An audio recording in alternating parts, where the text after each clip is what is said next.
আসসালামু আলাইকুম। সবাই কেমন আছেন? নিশ্চয়ই সবাই অনেক ভালো আছেন। শুভ সকাল।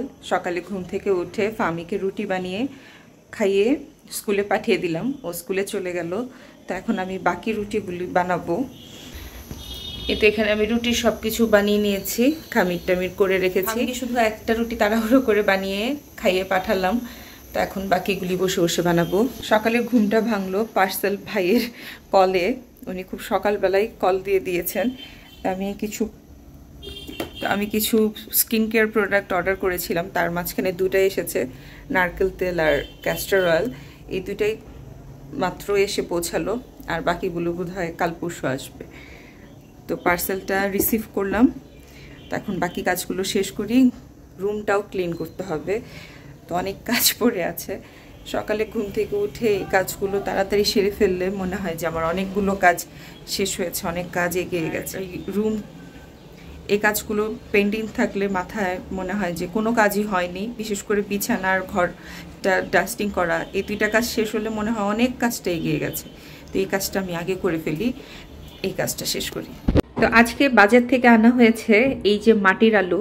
এটা কে কে চিনেন জানি না, যদি কেউ চিনে থাকেন বা এর আগে খেয়ে থাকেন অবশ্যই জানাবেন। আমি এর আগে খেয়েছি, কিন্তু বেশ ভালোই লাগে, খারাপ লাগে না। এটা হচ্ছে মাটির নিচের আলু, এই যে কেটে নিয়েছি। এটা কাটতে কিন্তু বেশ মজা, এটা একদম স্লিপারি হয়, মুচমুচে, কাটতে খুবই মজা। মানে একটু বটিতে এই যে এরকম করে আমি এক হাতে একটু প্রেস করলেই কেটে যাচ্ছে, ভেঙে যাচ্ছে।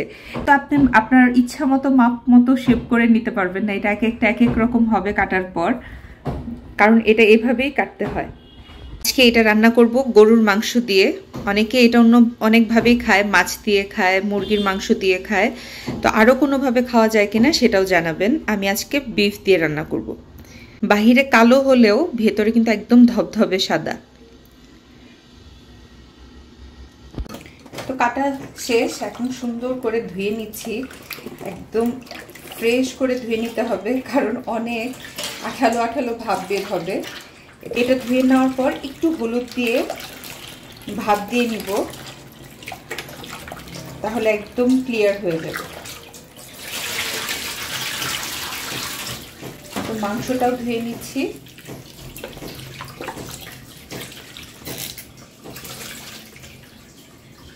অল্প একটু হলুদ দিয়ে চুলায় বসিয়ে দিলাম। এটা জাস্ট দুইটা বলক উঠলেই পানিটা ঝরিয়ে ফেলবো, মানে একটু ভাপ দিয়ে নেব।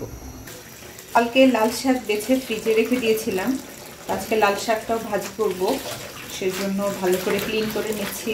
শাকে তো অনেক ময়লা থাকে, সেজন্য খুব ভালো করে ধুয়ে নিতে হয়। আমি 2-3 বার ভালো করে শাকটাকে ধুয়ে নেব। প্রতিদিন চেষ্টা করবেন একটা করে শাক খাওয়ার। আমরাও চেষ্টা করি, সবসময় হয়ে ওঠে না,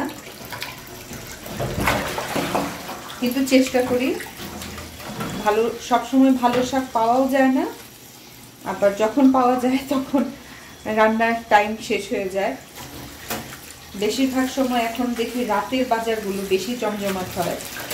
তো রাতে শাক এনে বেছে মাঝে মাঝে রাখা হয়, আবার স্কুলে দিয়ে আসার সময় যখন রাস্তায় শাক পাই তখন নিয়ে আসি। ওই একটা শাকের জন্য আবার বাজারে যেতে ইচ্ছা করে না, ওই জন্য খাওয়া হয় না। এই আলুটা বয়েলড হয়ে গেছে, মানে ভাপ দেওয়া হয়ে গেছে। এখন ভালো করে ধুয়ে নিব পানিটা ঝরিয়ে। তো মাংস অলমোস্ট হয়ে গেছে, এখন জাস্ট দেখবো সেদ্ধ হলে আলুটা দিয়ে দিব।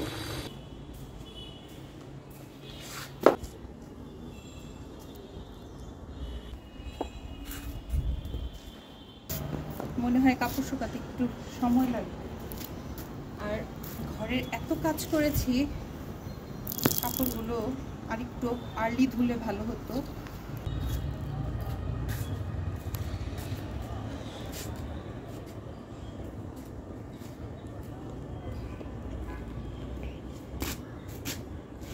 তো মাংসটা বসিয়ে দিয়ে আমি গোসল করতে গিয়েছিলাম, তো শাওয়ার শেষ করে এখন এসেছি।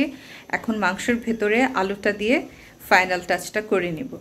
মাংসে দেওয়ার জন্য একটু পানি বয়েল করে নিয়েছি, আর এখানে আমার ভাতটাও হয়ে গেছে।